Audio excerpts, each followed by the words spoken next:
Messieurs,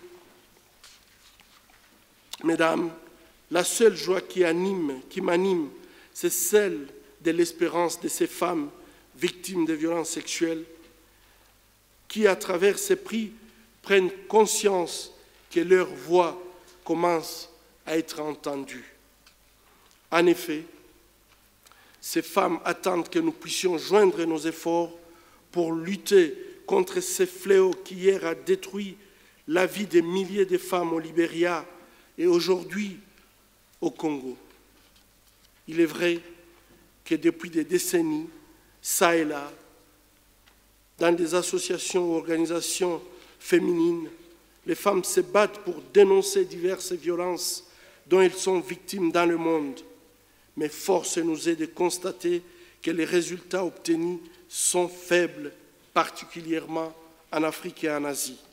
Aussi, j'en appelle à toute la communauté internationale à s'élever et à se mobiliser derrière nos mères, derrière nos sœurs, derrière nos filles et pourquoi pas nos femmes pour dire non à la violence faite aux femmes. Notre dignité et notre respect dépendent de ceux de la femme. L'humanité ne pourra pas se construire sans la participation de la femme. Chercher à la détruire ou à l'anéantir, c'est chercher à détruire l'humanité. C'est pour cette raison que je dédie ces prix à toutes ces femmes victimes de violences sexuelles, où qu'elles soient, à toutes ces femmes qui se battent contre le viol, contre les abus de toutes sortes qu'elles continuent à subir partout dans le monde. Mesdames et messieurs, il y a 100 ans, le continent africain était tristement à la une de tous les journaux.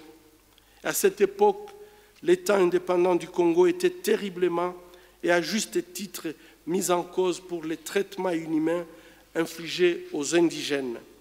Ceux-ci étaient soumis au pire supplice comme la mutilation des membres et des organes.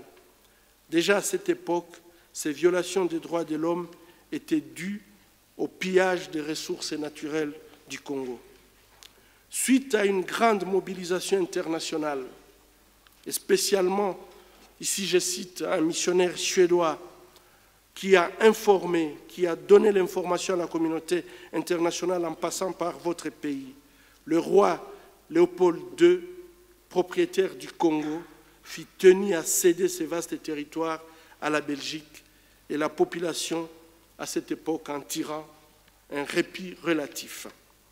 100 ans plus tard, les violences sexuelles infligées aux femmes, les mutilations génitales dont elles sont victimes sont la conséquence d'une guerre financée par certains milliers financiers étrangers dont le seul but est le gain sordide.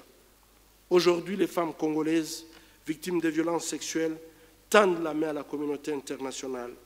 Elles ont besoin de vos voix, de votre soutien, comme ce fut il y a 100 ans pour mettre fin aux actions du roi Léopold II. Pour citer un géant de l'Afrique, Nelson Mandela, aucun de nous, en agissant seul, peut atteindre le succès.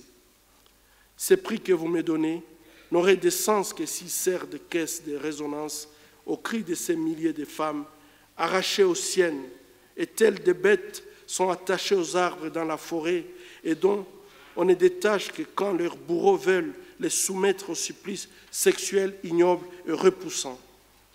À l'heure où l'on parle tant de la protection de certaines espèces en disparition, il faudrait qu'il y ait plus de voix qui dénoncent non seulement les violeurs, mais aussi tout ce qui reste indifférent à la tragédie des femmes violées. Avec 500 000 femmes violées détruites, c'est toute l'espèce humaine qui est visée dans la région de l'Est du Congo. Il est donc urgent que les hommes et les femmes de bonne volonté s'élèvent et dénoncent. La grandeur d'une civilisation, ce n'est pas seulement l'accumulation du confort et de sécurité, c'est être attentif aux besoins de dignité et de liberté des autres. Dans cette optique, l'indifférence, les replis sur soi sont un témoignage des reculs de la civilisation. Nous dénonçons avec force les tièdes, les indifférents, les lâches de par le monde, qui soit par ignorance ou par mauvaise volonté, associent la violence sexuelle des femmes à un fait culturel ou à un fait ne relevant que de droit commun. Non, il s'agit bien d'une stratégie de guerre, une pratique barbare qui est contraire aux valeurs et coutumes africaines. Pour terminer, je m'adresse aux femmes victimes de la violence sexuelle en leur disant « Ce prix est vôtre ». En m'octroyant ce prix, la Fondation Olof Palme s'est jointe à ceux qui refusent le règne de la barbarie, à ceux qui refusent la résignation, à ceux qui refusent de tomber dans l'indifférence. Par ce prix, la Fondation Olof Palme plaide pour le progrès de la cause féminine et pour la paix. Elle marque sa solidarité avec vous. Alors, ne lâchez pas prise. Où que vous soyez et quoi que vous puissiez vivre d'horrible, restez debout. Votre victoire est proche. Votre peine est à bout. Le monde se réveille de plus en plus pour votre cause. Le mal ne gagnera pas toujours. Je vous remercie.